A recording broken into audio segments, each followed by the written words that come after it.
l'opportunité d'une marque de produire des contenus, c'est d'abord bien sûr de laisser une trace mémorielle.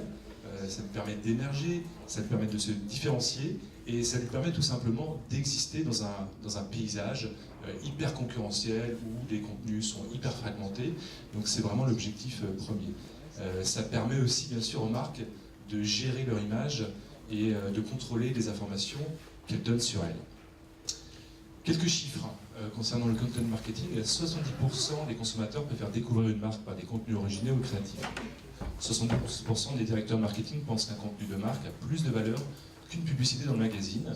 Et là, une information assez intéressante, c'est que le content marketing coûte environ 62% moins cher que les outils marketing traditionnels.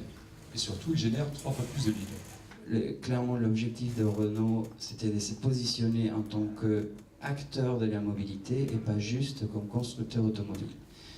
Donc, la preuve, c'était aussi ce site internet qui ne se présente donc pas directement comme un site proposé, comme un site Renault, parce qu'il n'a pas la charte Renault, mais qui ne se cache pas non plus.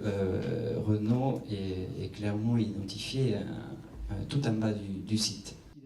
Moi, mes attentes en venant ici, c'était de vraiment découvrir justement, d'avoir plus de précision sur la relation marque-média, comment la transformation des marques en médias. Pardon. Et ça a répondu largement à mes attentes. C'est bien de voir justement les études comme ça et l'analyse des personnes qui étaient là aujourd'hui. Donc voilà. Alors j'étais un peu dépassé parce que je pense qu'il y avait beaucoup de gens qui venaient du monde du marketing et je ne sais pas s'il y avait beaucoup de gens de la presse en fait. C'est assez curieux parce que c'est quand même, ce titre est quand même assez intriguant.